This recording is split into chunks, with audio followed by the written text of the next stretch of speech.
Hello everyone, welcome to the session. You are watching Brilliant Biology and I am your educator Monica Yadav. आज की इस video में हम लोग objective questions को सॉल्व करेंगे मॉलिक्यूलर बायोलॉजी के। इससे पहले भी मैंने एक ऑब्जेक्टिव क्वेश्चंस के ऊपर वीडियो बनाई है, वो इस वीडियो का पार्ट 1 है। आज हमारा पार्ट 2 है। इसमें भी हम लोग 10 क्वेश्चंस को सॉल्व करेंगे जो कि आपके एग्जामिनेशन पॉइंट ऑफ व्यू से बहुत ज़्यादा इंपॉर्टेंट है। आप लोग इनकी एग्जामिनेशन से पहले प्रैक्टिस करके जाइएगा और इसके साथ ही हम इसके पीछे कौन से कॉन्सेप्ट लगे हैं उनको भी समझेंगे। अगर इससे रिलेटेड क्वेश्चंस आपको कहीं मिल पाए तो आप वो भी उसको आसानी से सॉल्व कर पाओ। तो चलिए वीडियो को स्टार्ट करते हैं बिना टाइम वेस्ट करे। यहाँ पर पहला क्वेश्चन है जिसमें लिखा हुआ है the structural genes of lac operon transcribe mRNA which is. ठीक है, तो यहाँ पर जो क्वेश्चन आया आप लोग को नाम से पता चल गया होगा कि लैकोपोरॉन के ऊपर क्वेश्चन आया है। ये जो ओपोरॉन वर्ड है ये कहाँ मिलता है? ये आपको प्रोकैरियोटिक सिस्टम में देखने को मिलता है। प्रोकैरियोटिक सिस्टम का मतलब है कि बैक्टीरिया की बॉडी के अंदर ये ओपोरॉन आपको देखने को मिलता है। इसमें क्या होता है कि बैक्टीरिया के पास जीन्स होते हैं, मतलब उसका न्यूक्लियर मटेरियल होता है और उसके न्यूक्लियर मटेरियल में बहुत सारे जीन्स प्रेजेंट होते हैं। ये जीन ट्रांसक्राइब करते हैं, mRNA बनाते हैं और mRNA से रीड करके प्रोटीन बनती है आपकी। अगर हम बैक्टीरिया के जीनोम को देखेंगे तो बैक्टीरिया का जीनोम कैसा होता है? डबल स्टैंडर्ड सर्कुलर होता है। ठीक है, तो बैक्टीरिया का जीनोम कैसा है? डबल स्टैंडर्ड सर्कुलर, मतलब ये कुछ ऐसा है। यहाँ पे कुछ आपके जीन्स प्रेजेंट है। तो मैंने बस इतने रीजन को यहाँ पे जूम करके जब देखा तो मुझे मिला यहाँ पर कि यहाँ पे gene 1, gene 2, gene 3, gene 4 number of multiple genes present है। लेकिन खास बात क्या देखी मैंने? खास बात ये देखी कि इनके पास सिंगल प्रमोटर है और सिंगल ऑपरेटर है। मतलब आपको पता होगा कि हर एक प्रमोटर हर एक जीन के साथ एसोसिएट होता है यूकैरियोट्स में, मतलब हर एक जीन का खुद का प्रमोटर होता है। लेकिन अगर हम प्रोकैरियोट्स की बात करें तो यहाँ पे मल्टीपल जीन्स होते हैं लेकिन उनके पास सिंगल प्रमोटर और सिंगल ऑपरेटर होता है। इस सिस्टम को हम कहते हैं पॉलीसिस्ट्रॉनिक। पॉली का मतलब है मल्टीपल एंड सिस्ट्रॉनिक का मतलब है functional unit of DNA which codes for the protein. ठीक है, तो यहाँ पर पूछ रहा है कि जो स्ट्रक्चरल जीन्स है लैकोपोरॉन में, मतलब इसमें कौन कौन से? लैक Z है, Y है और A है। ये 3 स्ट्रक्चरल जीन्स हैं और इनके पास इनका सिंगल प्रमोटर है और ऑपरेटर है। तो ऐसे सिस्टम को क्या कहते हैं? इसको हम लोग कहते हैं रेप्लिकेटिव नहीं, मोनोकैरियोटिक नहीं, मोनोसिस्ट्रॉनिक नहीं। मोनोसिस्ट्रॉनिक आपके मिलते हैं यूकैरियोट्स में। Polycistronic is the right answer. ठीक है, तो पॉलीसिस्ट्रॉनिक आपको P से याद रखना। P से पॉलीसिस्ट्रॉनिक, P से प्रोकैरियोटिक सिस्टम, मतलब बैक्टीरिया में जो लैकोपोरॉन प्रेजेंट है उसमें आपका कैसा वो है? ट्रांसक्राइब mRNA किस टाइप का होता है? तो पॉलीसिस्ट्रॉनिक टाइप का होता है। नेक्स्ट जो क्वेश्चन है वो है यहाँ पर GPCR के ऊपर। GPCR का मतलब क्या है ये आपको समझ में आ गया होगा। यहाँ पे बात हो रही है G प्रोटीन कपल रिसेप्टर की। इसका फुल फॉर्म क्या है? G प्रोटीन कपल्ड रिसेप्टर, मतलब सिग्नलिंग की बात हो रही है। तो क्वेश्चन क्या पूछा? क्वेश्चन पूछ रहा है कि ये कितने मेम्ब्रेन से मिलके बना होता है, मतलब कितनी बार ये मेम्ब्रेन को क्रॉस करता है। तो ये हमारी प्लाज्मा मेम्ब्रेन है। प्लाज्मा मेम्ब्रेन में GPCR रिसेप्टर लगा होता है, तो कुछ इस तरीके से ये लगा होता है।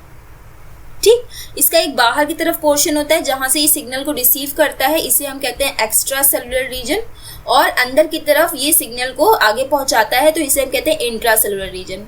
ये जो बाहर की तरफ ये N टर्मिनल है और अंदर की तरफ C टर्मिनल है।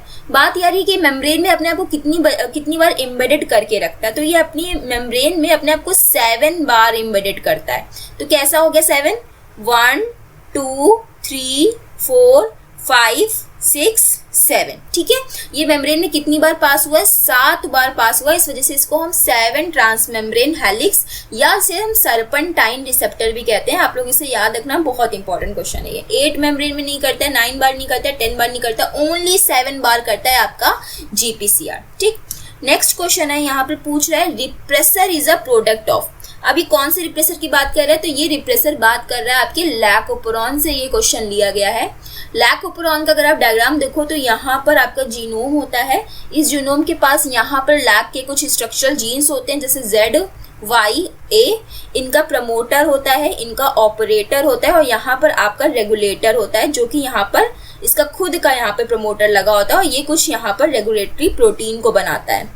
ये जो रेगुलेटरी प्रोटीन है, यही रेगुलेटरी प्रोटीन को हम लोग रिप्रेसर का नाम भी देते हैं। ऐसा क्यों होता है? क्योंकि जो रिप्रेसर प्रोटीन यहाँ बनती है ये ऑपरेटर में जाके बाइंड कर जाती है और पूरा का पूरा लैकोपेरोन ऑफ हो जाता है। तो यहाँ पे पूछ रहा है कि ये रिप्रेसर जो है वो किसका प्रोडक्ट है, क्या ये ऑपरेटर जीन का प्रोडक्ट है, क्या ऑपरेटर से बन रहा है, नो ऑपरेटर से नहीं बन रहा है। फिर पूछ रहा है क्या ये प्रमोटर का प्रोडक्ट है, क्या प्रमोटर से बन रहा है, नो, तो ये प्रमोटर भी नहीं है। फिर कह रहा है स्ट्रक्चरल जीन से, क्या ये लोग बना रहे हैं, नो, ये भी नहीं बना रहे हैं। तो कौन बनाता है रिप्रेसर को, रिप्रेसर को बनाता है आपका रेगुलेटर जीन जो यहाँ पे प्रेजेंट होता है, और ये लैकोपेरोन का पार्ट नहीं होता है। ठीक, ये हो गया आपका क्वेश्चन नंबर 3। नेक्स्ट हम लोग क्वेश्चन बात कर रहे हैं 4th नंबर के क्वेश्चन की। इसमें कह रहा है, इसमें पूछ रहा है कि which second messenger signals the release of calcium ion from the endoplasmic reticulum. कौन सा सेकेंड मैसेंजर है जो कि ईआर से कैल्शियम को रिलीज करता है। आपको पता है ईआर के अंदर क्या है, ईआर के अंदर यहाँ पर कैल्शियम भरा पड़ा है, लेकिन ये कैल्शियम रिलीज नहीं होता है क्योंकि यहाँ पे जो चैनल होता है, जो गेट होता है वो क्लोज होता है। इस गेट को यहाँ पर ओपन करवाना पड़ेगा, तब जाके यहाँ से क्या होगा, आपका कैल्शियम रिलीज होगा। तो कौन सा सेकेंड मैसेंजर इस गेट को ओपन कराता है, तो इसको ओपन कराने के काम के लिए जो सिग्नलिंग चलती है वो भी जीपीसीआर के पाथवे के थ्रू ही चलती है। यहाँ पर एक एंजाइम एक्टिवेट होता है जिसका नाम है पीएलसी एंजाइम। ये पीएलसी क्या करता है, ये पीएलसी मेम्ब्रेन में प्रेजेंट पिप्ट2 को, मतलब ये एक लिपिड है, इसको क्लीव करता है और उसको 2 मॉलिक्यूल में तोड़ देता है। एक IP3 बनाता है और दूसरा डैग बनाता है। ये जो डैग है ये वापस मेम्ब्रेन में चला जाता है, लेकिन जो IP3 है ये जाता है और यहाँ पर गेट बनाने का काम करता है। तो इसे लिगेंड गेटेड बाइंडिंग ओपनिंग कहते हैं, जिसकी वजह से जैसे यहाँ पर IP3 आके बाइंड करता है, यहाँ पे गेट ओपन हो जाता है और ओपन होने के बाद सारा कैल्शियम सेल से बाहर निकल आता है। तो आंसर क्या है, IP5 नो, डैग no, IP3 is the correct answer, IP2 नहीं होता है। ठीक, ये क्वेश्चन नंबर 4 था।